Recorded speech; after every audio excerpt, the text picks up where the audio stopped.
Firstly, you could introduce yourself and tell us the organization you represent here in Cancun. My name is Stephanie Hodge, and I'm with the education section at UNICEF, and I'm based in New York. And what is it you're doing exactly? I see here climate change and disaster risk reduction education for children. Could you elaborate on that for me? Okay.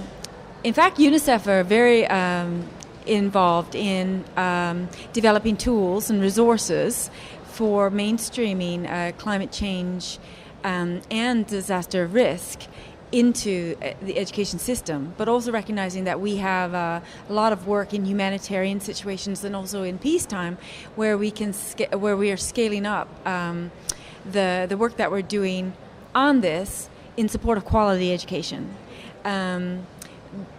This is complex in that these are issues, right? And they're issues that are of relevance to children, and at the same time, the children need to learn about climate change and also disasters to be better able to respond and also to be able to participate in processes such as this.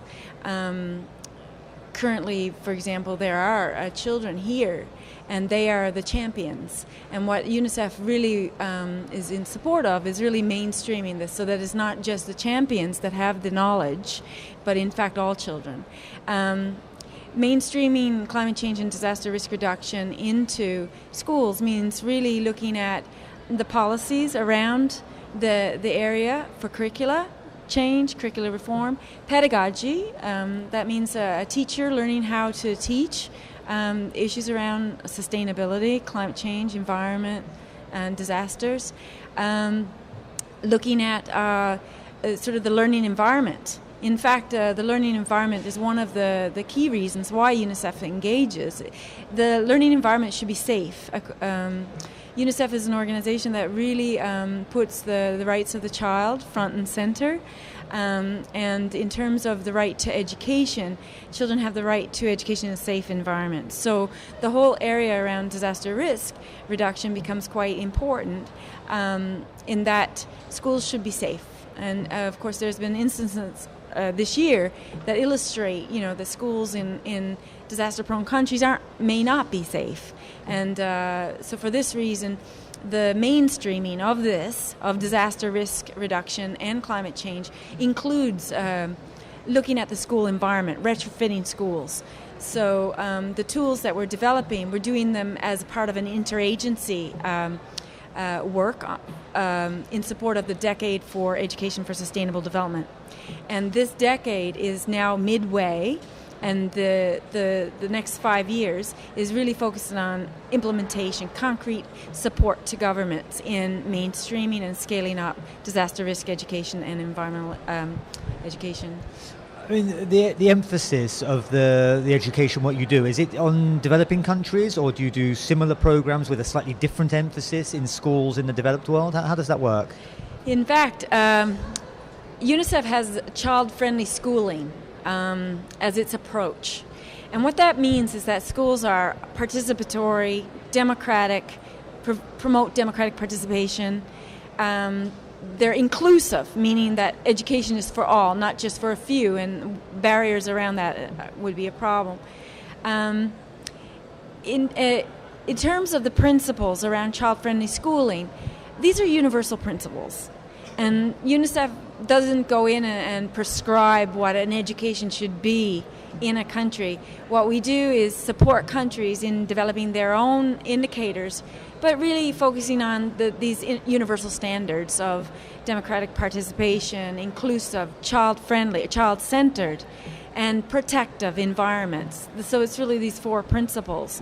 And so for that reason, the approach for mainstreaming climate change and disaster risk reduction that UNICEF has, meaning the changes that a government would need to take, the approach is in demand not only from developing countries, but right now we have demand coming from developed countries as well. Because a lot of the changes that are happening at the school level and in the universities is really kind of, we call them big scale-up. They're project-based. They're not really a whole-scale mainstreaming across the whole education system. And what we're finding the demand for is a less fragmented approach, meaning really looking at the changes that need to happen system-wide. And so for that reason, child-friendly schooling, the principles, the 4 principles, provide a wonderful framework for the integration of disaster risk education and for climate change education and for peace education and for AIDS education. It really focuses on knowledge, changes in knowledge, the knowledge that's needed, the skills that you need, but the most important piece in terms of this mainstream is really the values that are imparted in the changes. So for example, the values of ecological literacy. Environmental stewardship is one of the key changes. And in fact, I always look at my own experience, recognizing that I'm coming after the baby boom. At the beginning of the environmental movement, my own schooling, I was born in the 60s, and through the 70s, this value base, we were not getting this in our schools. And for that reason, my experience with the environment is very different, say, than my mother's, who grew up in a small village where, they really depended on the environment. I come from a less connected period. And what we'd like to see is these values, especially around the environment, nature, understanding nature, understanding of the importance of stewardship, come back into the school.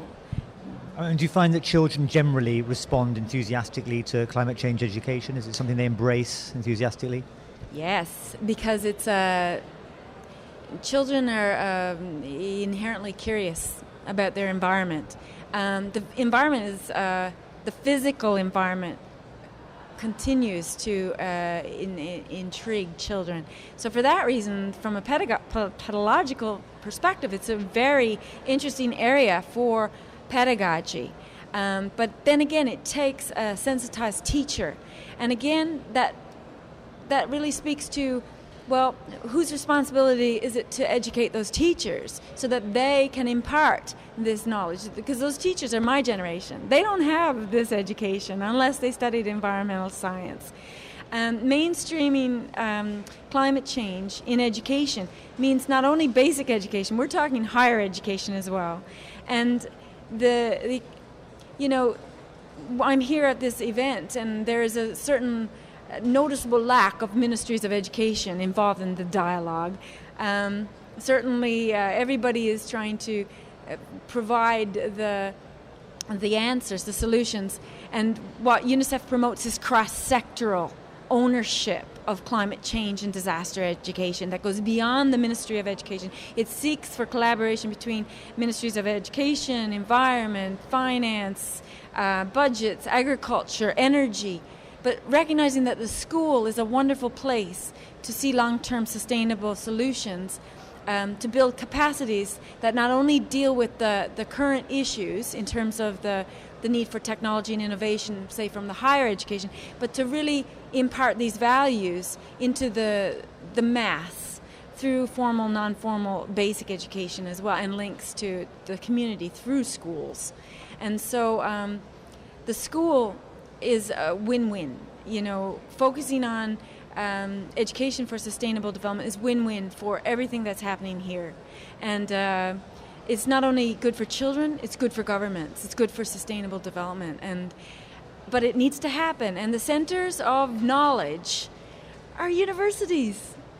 And there's not a lot of universities represented here, even in the NGO, in the side event sector.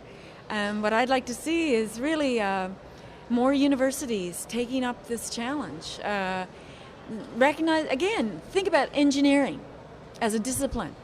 Engineering, energy, architecture, 2 key sectors. Teaching, 3 key higher education sectors.